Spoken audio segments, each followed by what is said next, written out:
Good evening. This is Word Harriman, AE6TY.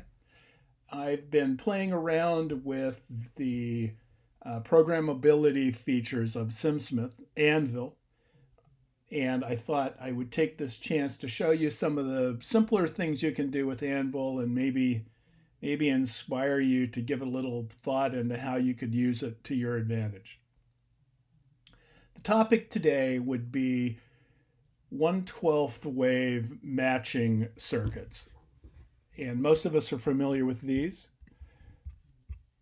Here's an example. Now, in the 12th wave matching paradigm, where I'm trying to match a load of, say, 25 ohms to 50 ohms, the usual technique is to set this to be a 12th of the wave, this to be the 12th of the wave, and you set the impedance of the load in here. This works pretty well if the impedances are not wide apart, but if they are wide apart, we see a problem. In this case, it's clear that the 12th wave is really just kind of a start. Here we go. First mistake already. Notice that I didn't change T2's impedance to be correct. That makes it even worse. But this brings up the first utility of SimSmith, which is to simply automate things you want to have always happen. In this case, I want to make sure that this transmission line's impedance is the same as the load and that this impedance is the same as the generator. And to make that automatically happen, I'm going to use a daemon block. I'm going to make a simple statement. I'm going to say that T2's Z0 has to be equal to the real part of the impedance of the load. And I want the first transmission line to have the same impedance as Z0. And now, no matter how I change this value, we can see over here that transmission line 2, the characteristic impedance, always matches the load. Now there's one more thing I'm going to throw in while I'm thinking about it, is I want to make sure that the load is always purely real. At least I'm going to start out that way. So I'm going to go ahead and say that the reactance of the load is always 0. Again, my typing. And so now, no matter how I change this load, I'm going to drag it around.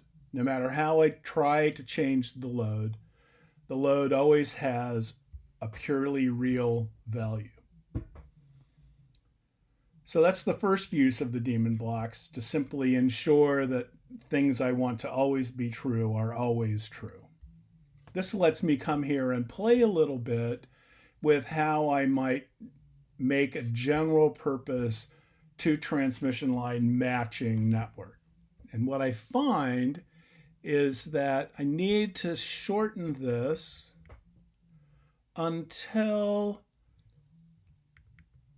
it's the right length. Now, how do I know it's the right length? Well, I know it's the right length because this green arc is now going through the center. So once I set this to be the right length, I can get this to go around to here by simply adjusting this.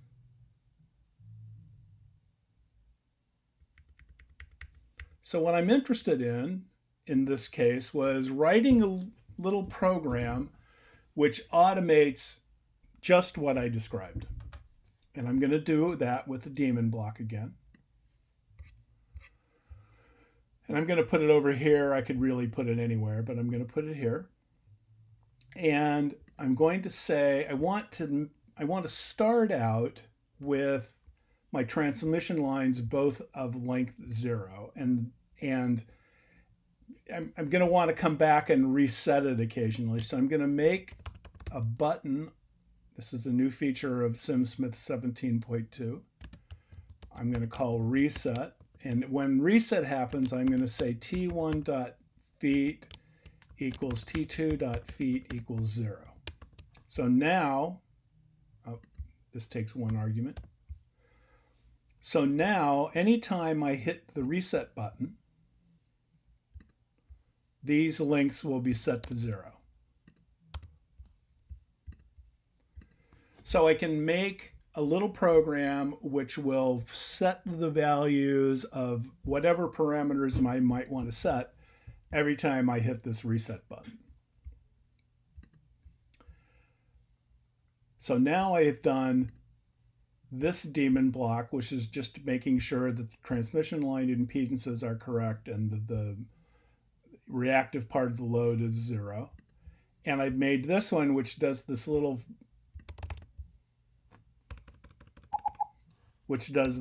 some work for me, which brings my circuit back to a known good state. So now what's the next step? Well, it turns out that I believe that I want to use another button.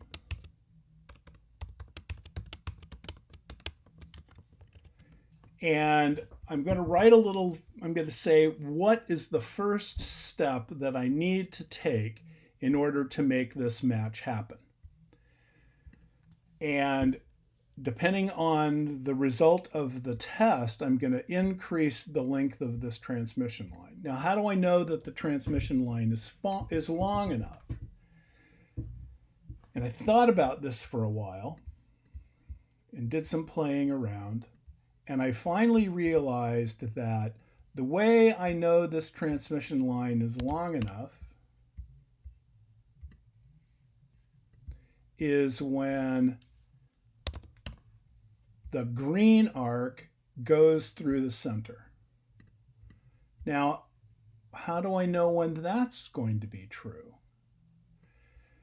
So I believe it's going to be true when the gamma of this point relative to this impedance is the same as the gamma of the target.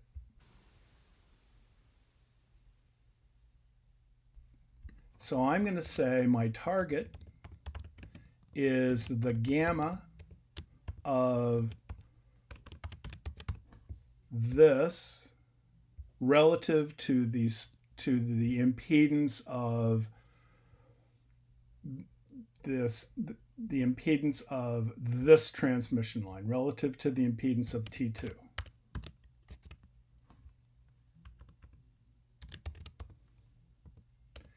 And so whatever this gamma is, I want to be the same as this gamma relative to this point.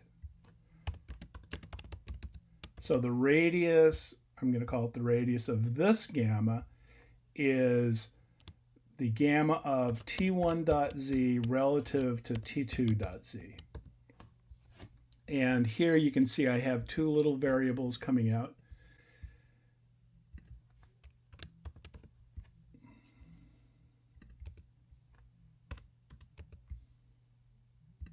And now I can reset my circuit, and I can take a step, and I can see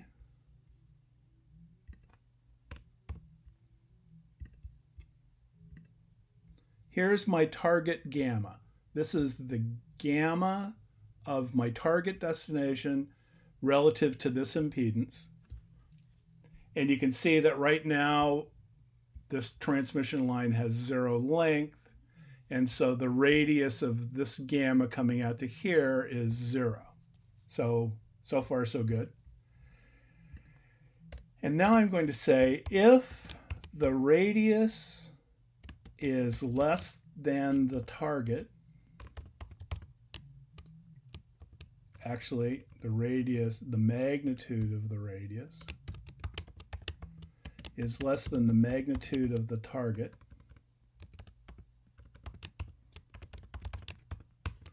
then I want to make my transmission line a little longer. Let's add an inch, just as a guess. So now I'm saying if the transmission line needs to be a little longer, make it a little longer, and let's see what happens as I step through things. Okay, it's increasing it. That's a good sign. And at some point, it should stop. Let me go set this to be long so I can see where the green arc is going to be. So I keep stepping here.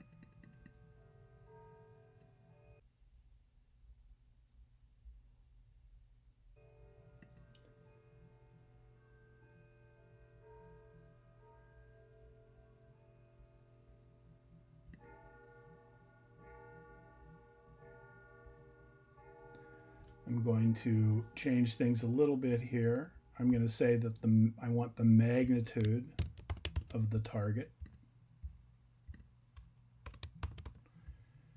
and the magnitude of the radius.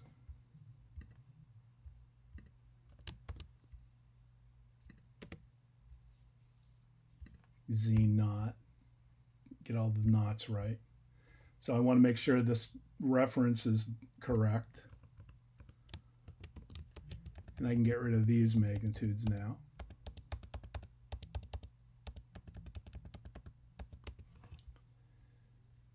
I line things up so I can make sure I get Z naughts are the references. T2 Z naught is the reference of these two gammas. So I want these two to have the same radius. And I'm going to hit a reset and do a step. And we should see, again, it growing. I'm going to set this again to be large so I can see where the green arc is going. And it should stop when the green arc reaches this point, meaning this gamma is the same as this gamma. And it stopped. So now I have a program which can figure out how long to make this arc. And now the question is, how do I know when this arc is long enough? Well, let's think about this. I'm going to say that I'm going to write a little. So I wrote a little function which will return a 1 if a is less than 0 and a 0 if a is greater than or equal to 0. And I'm going to say that if the imaginary part of t2.z is not equal to the imaginary part of t1.z, t2. Okay, so what did I do here? Well, I said it started whatever the sign of this is, that's t1.z. I take the sign of that. I'm going to make this arc long enough until the sign of this impedance changes, which would be right in here.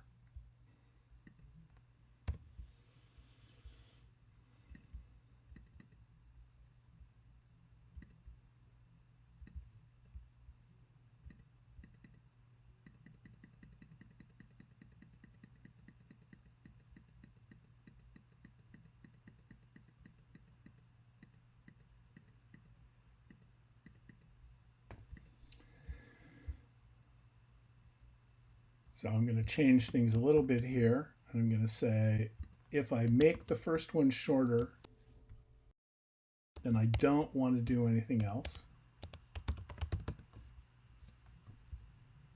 So each time this program gets run, it looks to see if it should make the first one longer, and if it does, it just leaves. If it doesn't, I'm going to go ahead and print this out and get rid of that.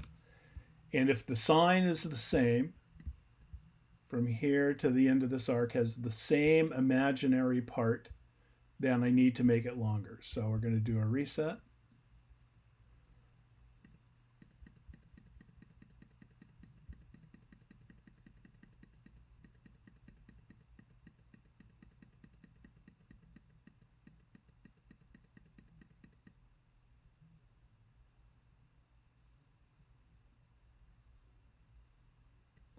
and it stopped. It overshot by an inch or so. And you'll notice that it doesn't really hit the center. And that I expect is because of this.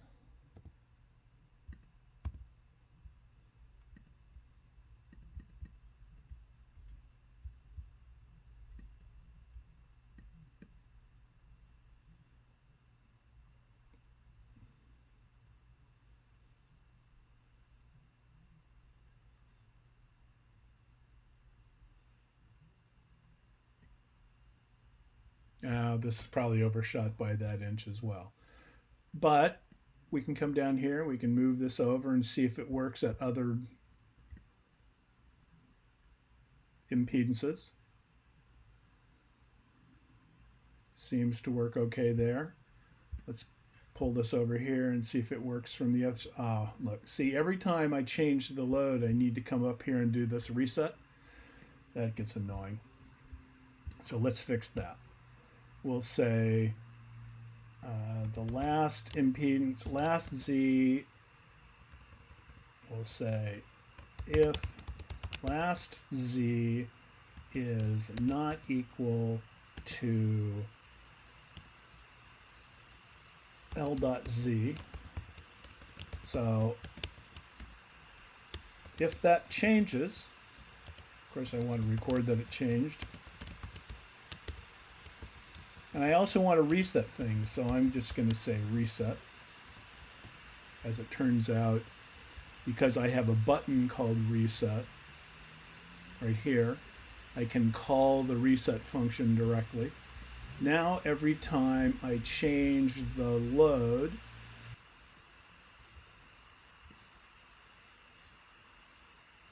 of course, I invoked it incorrectly. Has to have an argument. So let's go ahead and run it again. And we'll move this. You'll notice that when I moved it, it reset it to 0. Again, we'll run it. I'm just holding down the key. And if I change the load, I wanted it to reset the lengths, and it does. Now, okay, well, that's annoying too, because maybe I didn't want it to do that. So let me put in another thing, and I'm going to say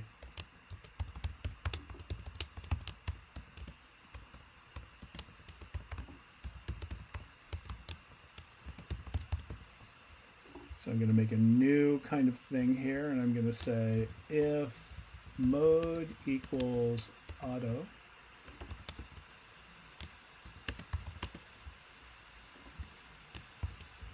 so now I have a way to say that M shouldn't be there. I'm going to say 0. That way I don't get a parameter up here. And this says if the mode is auto, then when I move this around, the length should get reset. If the mode is manual,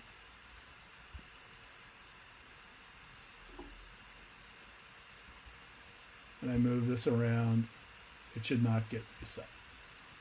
So here we have an example of a little program I threw together, kind of exploring things, seeing how you might program it, seeing which things want to be automatic, seeing when I want things to be automatic to control them to be automatic. This is my program. It is a 1/12 wave tuning, automatic tuner, if you will. I still have to hold the button down, and of course there's ways to make it run to completion, but that really kind of defeats the purpose. The goal here was to give you an idea of the kinds of things you can do, from the simple setting things to be what you want them to be by default, automating things so that something is always true, making small little incremental steps to your design, maybe learning a new way to look at how things might be done. In this case, I used the gamma function, and I used the sign of the result, and basically developed a little algorithm for determining what the transmission line length should be to match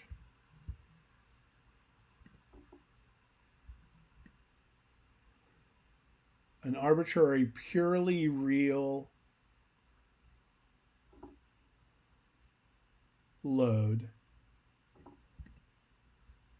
to the generator's and characteristic impedance using the 12th wave technology. Notice that they aren't 12th wave. In fact, you can see here about the only time they are really 12th wave